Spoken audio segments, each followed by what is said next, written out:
दोस्तों नमस्कार, मैं विपिन मिश्रा आपका अपने YouTube चैनल परीक्षा गुरु पर बहुत बहुत स्वागत करता हूं। दोस्तों, जैसा कि हम लोग एक सीरीज़ के रूप में कार्य कर रहे हैं, तो आज उसी सीरीज़ के रूप में करंट में के विशेष टॉपिक योजना और परियोजना को हम लोगों ने लिया है। और आज हम लोग विशेष रूप से उस पर चर्चा करेंगे जो योजनाएं परियोजनाएं हमारे एग्ज़ाम की दृष्टि से महत्वपूर्ण हो जाती हैं और विशेष रूप से 2020-21 के दौरान हमारे लिए इम्पोर्टेंट रहीं, या उससे पहले की भी एक आधी योजनाएं जो हमारे लिए इम्पोर्टेंट हैं, उनको मैंने इस PDF में सबमिट किया है। तो देखते हैं कौन कौन सी प्रमुख योजनाएं हैं जो हमारे लिए बहुत इम्पोर्टेंट हैं एग्ज़ाम की दृष्टि से। तो दोस्तों, पहली योजना है किसान ऊर्जा सुरक्षा एवं उत्थान महाअभियान। इसको शॉर्ट में कुसुम योजना भी बोलते हैं, किसानों के लिए कुसुम योजना। तो दोस्तों, यह योजना जो है विशेष रूप से ये भारत सरकार के द्वारा शुरू की गई और इसको जो है विभिन्न राज्य सरकारों का भी सहयोग मिल रहा है। तो इस योजना के अंतर्गत सरकार किसानों को उनकी बंजर भूमि पर सौर ऊर्जा संयंत्रों की स्थापना पर सब्सिडी प्रदान करेगी। दोस्तों, ये आप जैसा कि जानते होंगे, बिहार PCS में पिछली बार कुसुम योजना से संबंधित एक क्वेश्चन पूछा गया था और हालांकि उसको बहुत लोगों ने गलत किया। मेरे पास बहुत लोगों ने कंप्लेन की कि सर जो है इसका ये आंसर होगा, इसका ये आंसर होगा, लेकिन बहुत लोगों की उसमें माइनर पॉइंट्स को ध्यान नहीं दिया, लोगों ने तो गलत किया है। तो इस आधार पर आप इन चीज़ों को बारीकी से ध्यान रखेंगे। ध्यान रखने वाली चीज़ें क्या हैं, जैसे एक तो सरकार इसके अंतर्गत बंजर भूमि को मुख्य रूप से आधार बनाएगी। कैसी भूमि? बंजर भूमि। यानी कोई भी अगर सोलर प्लांट किसान स्थापित करता है तो वो बंजर भूमि पर उस प्लांट को स्थापित करेगा, न कि उपजाऊ या उर्वर भूमि पर। तो अगर टर्म में जैसे UP PCS में जैसा कि इस समय पैटर्न्स में चेंज आ रहा है, तो उसके अकॉर्डिंग कभी कभी पैटर्न इतना एडवांस कर देता है जो UPSC के लेवल का रहता है। तो उस कंडीशन में वो ऐसे एक दो कथन पूछ लेता है कि भाई ये स्टेटमेंट है, अगला स्टेटमेंट ये है, अगला स्टेटमेंट ये है, अगला स्टेटमेंट ये है, चार में से जो है कौन सा सही है। तो ऐसे कंडीशन में आप ध्यान रखेंगे बंजर भूमि पर जो संयंत्र स्थापित करने की बात की गई है और उस पर गवर्नमेंट सब्सिडी देगी। और इसका ध्येय वाक्य या स्लोगन क्या है? किसान को अन्नदाता से ऊर्जादाता के रूप में परिवर्तित करना। और इस योजना के अंतर्गत कुछ विशेष बिंदु हैं या कुछ इसके उद्देश्य हैं। इसका विशेष बिंदु है कुसुम योजना के अंतर्गत 2022 तक किसानों की आय को दोगुना करना। कितना? दोगुना करना। इसके लिए क्या किया जाएगा? कृषि पंप सेट जो है उनकी स्थापना की जाएगी। ऐसे पंप सेट जिससे किसान अपनी सिंचाई परियोजना का लाभ लेंगे ही, सिंचाई का लाभ लेंगे ही, साथ साथ जो ऊर्जा अगर जो होगी तो ऊर्जा को स्टेट गवर्नमेंट उसको परचेज करेगी, यूनिट्स को। ठीक है, या लोकल में भी लोगों को वो सेल कर सकते हैं। तो इस वजह से वो अन्नदाता ऊर्जादाता के रूप में अपने आप को स्थापित कर सकेगा। और दोस्तों, और एक इम्पॉर्टेंट बिंदु इसके लिए ये है कि केंद्र सरकार ने इस योजना के सफल क्रियान्वयन हेतु आने वाले 5 वर्षों के लिए केंद्रीय बजट 2018-19 में 48,000 करोड़ रुपए आवंटित किए हैं। और ऐसे ही अन्य राज्य सरकारों ने भी अपना उसमें राशिगत सहयोग दिया है।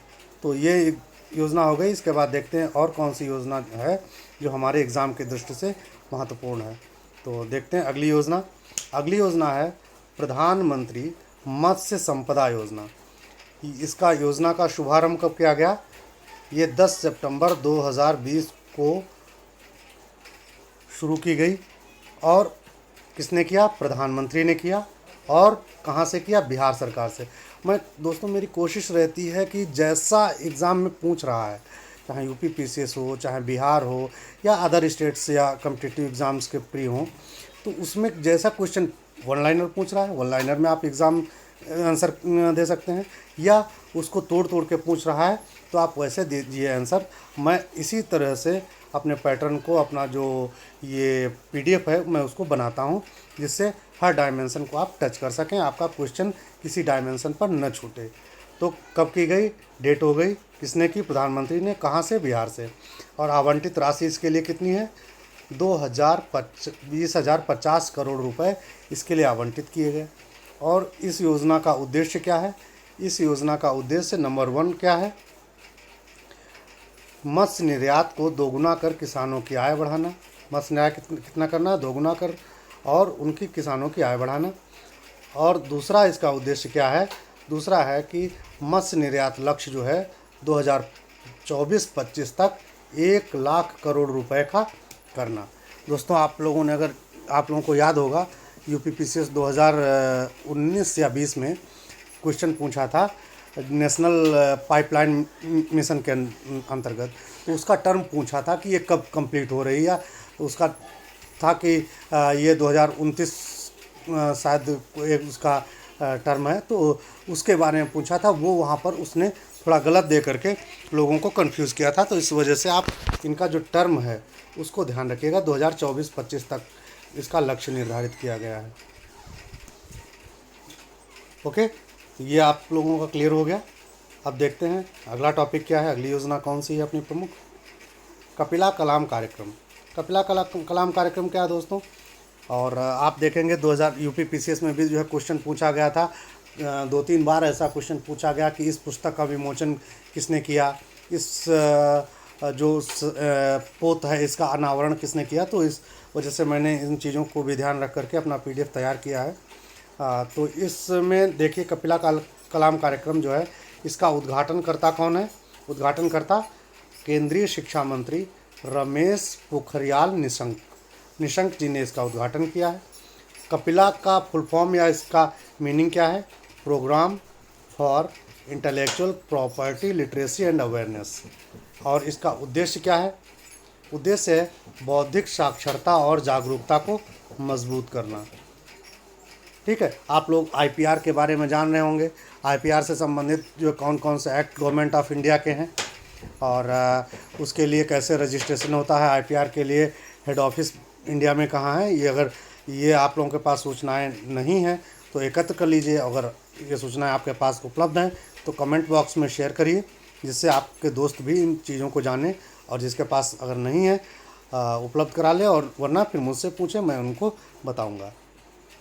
तो और ये अभियान क्या है दोस्तों? ये अभियान है विशेष रूप से इसके अंतर्गत जो उच्च शिक्षण संस्थान हैं, जैसे आईआईटी, आईआईएम, ऐसे जो शिक्षण संस्थान हैं, या आईएससी बेंगलुरु, ऐसे शिक्षण संस्थानों से शिक्षा प्राप्त करने वाले जो पूर्व छात्र हैं, उनके जो आविष्कार हैं, आविष्कारों का जो पेटेंट है, उसके पेटेंट करने की जो आवेदन प्रक्रिया है, उसकी जानकारी इसके माध्यम से वो लोग ले सकेंगे।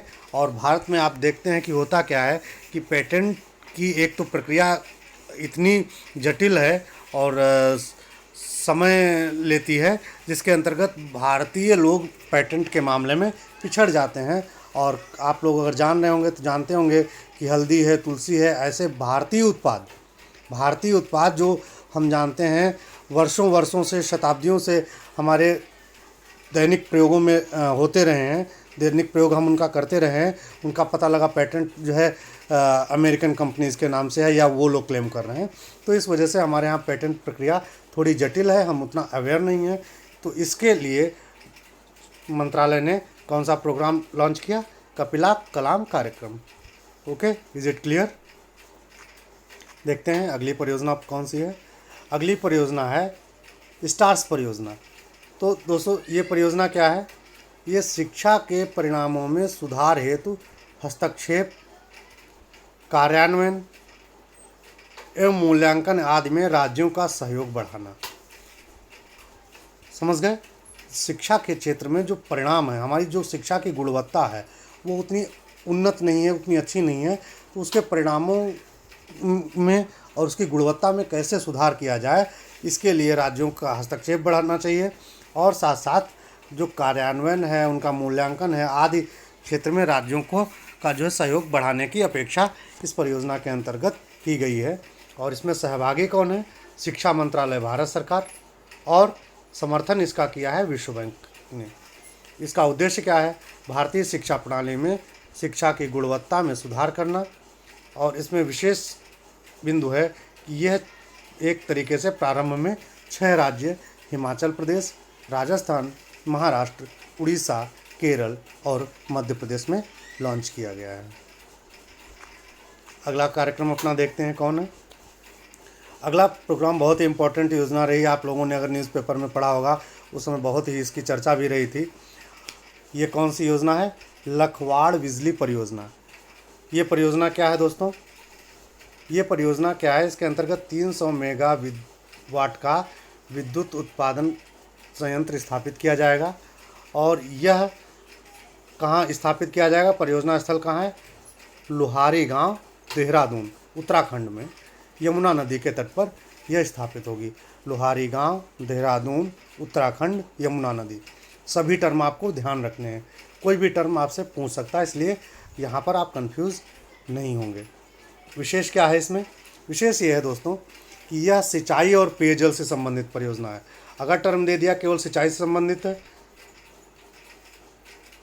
तो आप वहाँ पर ध्यान रखेंगे, क्योंकि ये केवल सिंचाई से संबंधित नहीं है, सिंचाई और पेयजल दोनों से संबंधित है। ठीक है। और इसका खर्च वहन क्या है?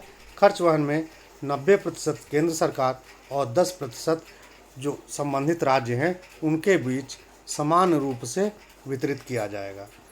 और राज्य कौन कौन से इससे संबंधित हैं? 6 राज्य हैं। कौन कौन से राज्य हैं? उत्तर प्रदेश है, यूके यानी उत्तराखंड है, एचपी यानी हिमाचल प्रदेश है, हरियाणा है, राजस्थान है और दिल्ली है।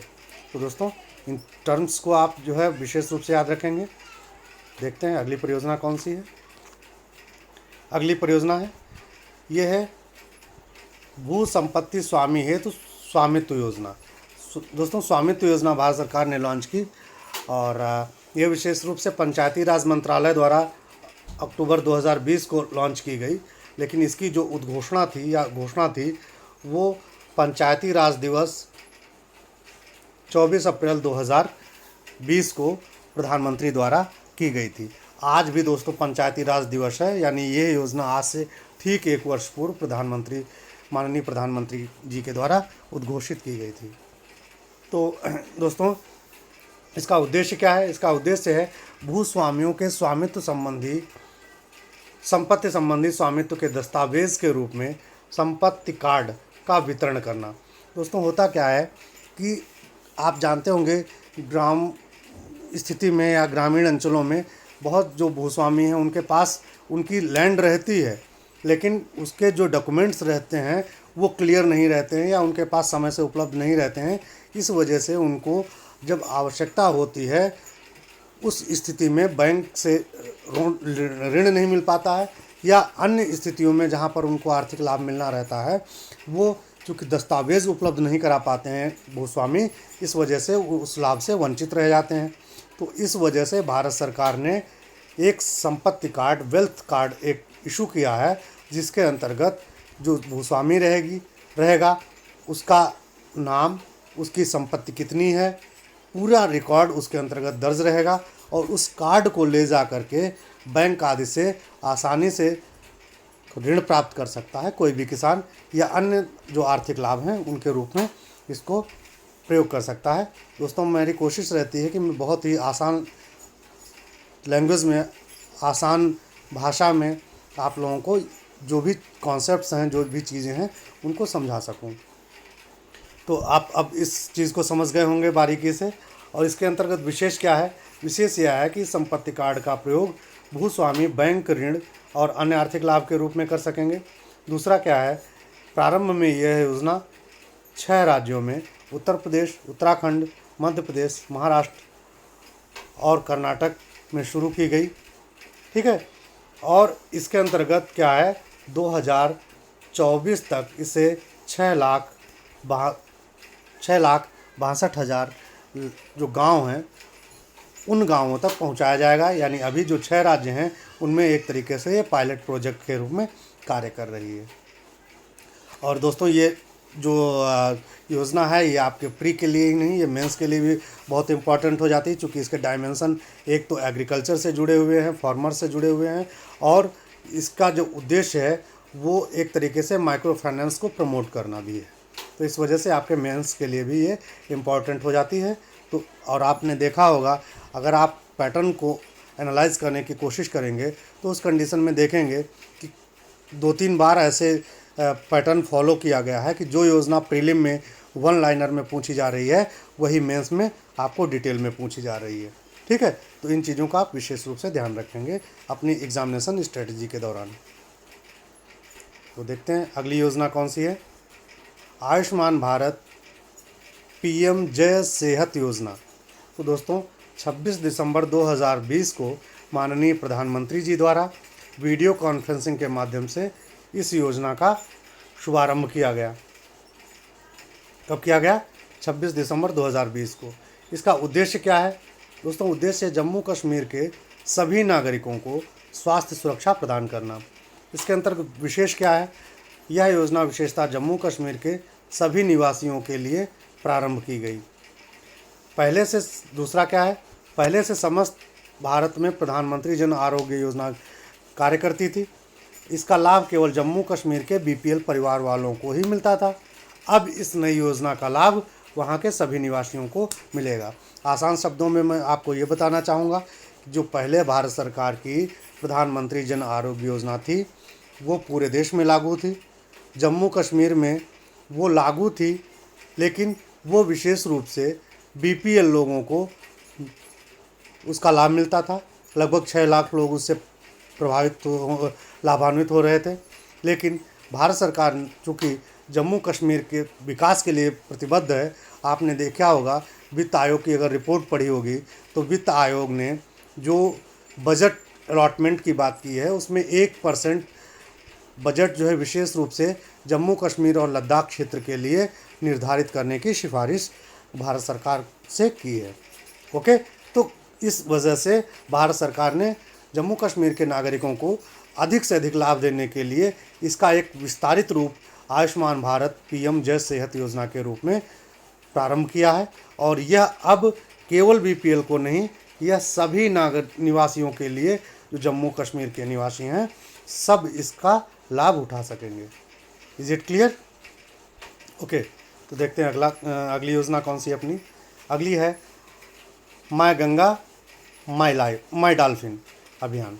दोस्तों आप जानते हैं कि डॉल्फिन जो मछली है वो डॉल्फिन मछली हमारे यहाँ जो है उस संकट के दौर से गुजर रही है या संकटग्रस्त लिस्ट में उसको डाला गया है।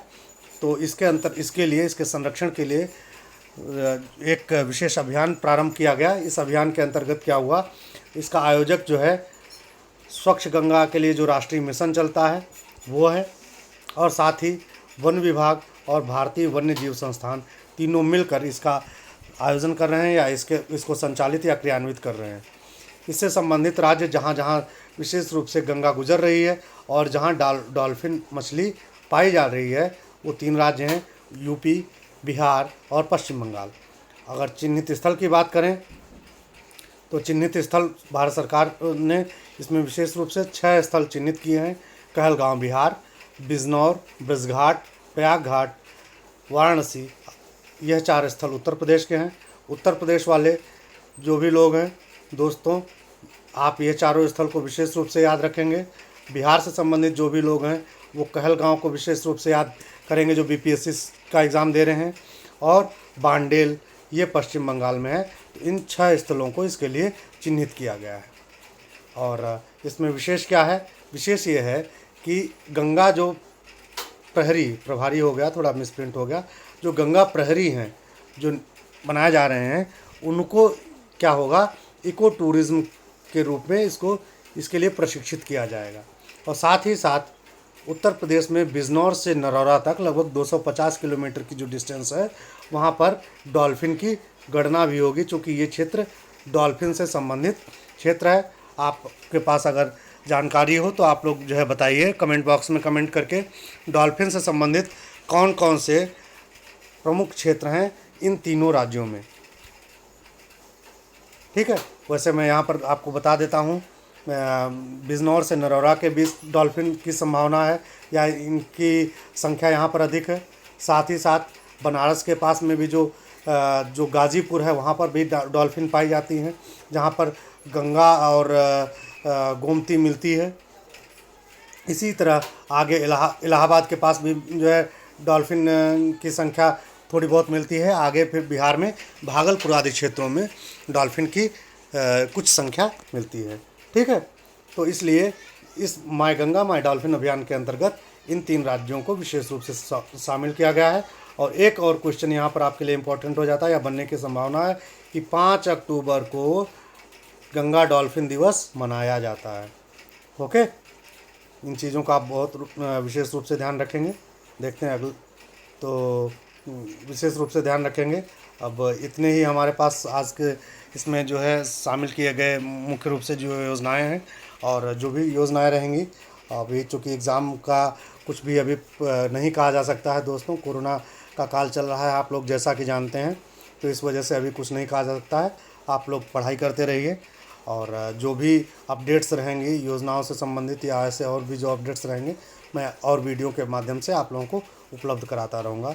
और दोस्तों, मैं प्रयास कर रहा हूँ आप लोगों तक जो भी इस कोरोना काल में घर बैठे आप लोगों को जो भी PDF है, जो भी वीडियोज़ हैं, पहुँचाने का। तो आप लोगों से भी मेरी अपेक्षा है, रिक्वेस्ट है कि आप लोग भी जो है चैनल को सब्सक्राइब करिए, अपने दोस्तों के बीच इसको शेयर करिए, जिससे मेरा भी मनोबल बढ़े और मुझे भी उत्साह मिले, जिससे कि मैं और अच्छे से अच्छे कंटेंट को तैयार कर सकूं और ज़्यादा से ज़्यादा वीडियो बना सकूं। दोस्तों, जुड़े रहिए विपिन मिश्रा के साथ। धन्यवाद।